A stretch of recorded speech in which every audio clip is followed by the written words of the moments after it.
Welcome back to Living Local. There will be a new Carnegie Hall in Moline as the Sound Conservatory is moving from one historic building to another, just one town over. And here to tell us all about it is our very own arts and culture expert, Jonathan J.T. Turner. Hello, how are you, man? Oh, T.T. Yes, well, JT. You know what? How are you, man? Good, good. How's Sweeney Todd going? How's Sweeney Todd going? Going well? It's a rough ride, but it's coming together. Second weekend, last chance to see it. I was lucky enough to see your dress rehearsal last night. Last night, circa people came out. Yeah, it's lovely. So you guys sound great. We've had great crowds and great feedback. Thank you. I hear it's selling really well this weekend too. That's great. Yeah. Well, good deal. Hey, but let's get to let's talk about the Sound Conservatory. Give us a brief rundown of what they're all about, and then we'll kind of chat about their move a little bit. Sure. So Andrei Kozlowski, classical pianist and teacher, piano rebuilder, mover. He's a jack of all trades. Started it's a music shop and a school. Started downtown Rock Island in March of 22. They've been growing a lot. They moved to a new location downtown 16th Street and 2nd Avenue. He was there since summer of last year, and they've been growing by leaps and bounds. They have about 300 students overall across different instruments. They have 12 teachers, and they have the retail. They do concerts. They've done concerts, and they're trying to improve that. So he was looking at a new location. They've been growing. They had issues with the building they were at downtown Rock Island. It needed a lot of repairs, a new roof, things that he really couldn't afford to do himself as a new business.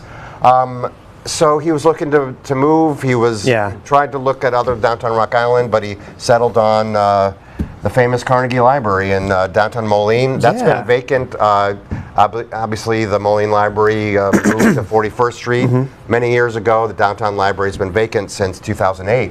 So that's a perfect location. It's very centrally located. Yeah. He got a great deal, and they moved really fast. He's been moving over the past week, and he's actually going to have a ribbon cutting today on Friday at 3. So is he buying the building in Moline then? So he was renting in Rock Island, and he's leasing the Moline Library.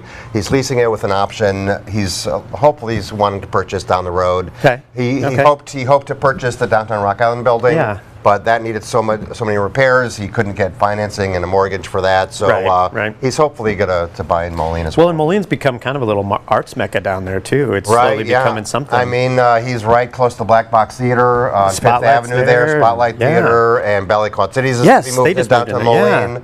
And of course, Vibrant Arena is the main anchor downtown Moline. Yeah, so Rock Island's got to watch out. They're losing everything to Moline there. Well, I mean, Rock Island's putting a lot of stuff into their downtown. Yeah, so hopefully they can get some stuff going there. That would be great to see. Right. And this. Let's talk about this. I love the connection you made in your article, by the way. Carnegie Hall, right there in Moline. So people that don't know, let's talk about that. Andrew Carnegie was a very famous steel magnate. He was just a philanthropist who actually funded about 3,000 libraries in the United States. Yeah. So the Moline Library was built in 1903, opened 1903, and the world famous Carnegie Hall, of course, one of the most famous concert halls in the world in New York City. Yeah. That opened in 1891.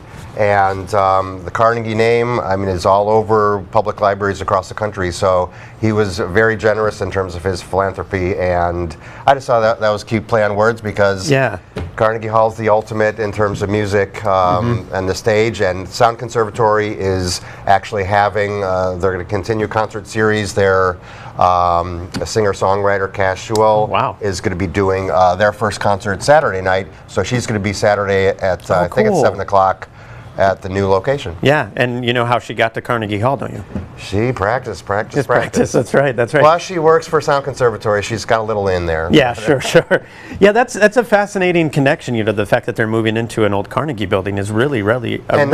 So Andrei Kozlowski was very passionate about restoring historic buildings. He lives in an old historic house in Broadway District, Rock Island.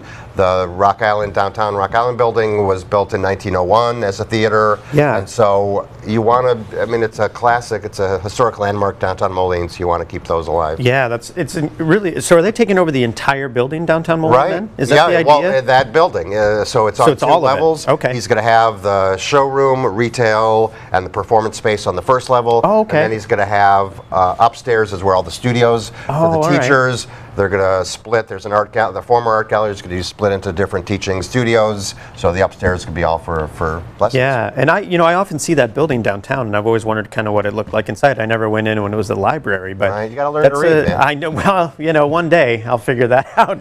So, Right. has Rock Island released any plans of what they want to do with their vacant building down here? Then, I mean, obviously you said No, it needs some repairs, right? It's And brand new. It's owned by the YWCA, and so they're going to work with the city. I mean, the city is obviously in the midst of a huge downtown revitalization plan. Yeah. They're putting about $8 million in terms of improving the streetscape and the downtown look. So they're going to work with the Y, and like anything, I mean, it's working to attract new businesses and make improvements to the building. Well, Jack is doing a great job down here, so Right. hopefully he continues For sure. to do it, man. Thanks for kind of chatting with us about that. But how can people learn more about the Sound Conservatory? Their website, Facebook, Right, things like right. that? Sound Conservatory is on Facebook. Their website, soundconservatory.com. And like I said, ribbon cutting today. They're going to have an open house, I think, until 8 on Friday night. All right. And the concert on Saturday night. Cool. Well, hey, JT, thanks for having me again. stepping. Yeah, man. Hey, you can read all of JT's work on ourquadcities.com. You can also contact JT at jturner@whbf.com. We'll have all those details posted at ourquadcities.com.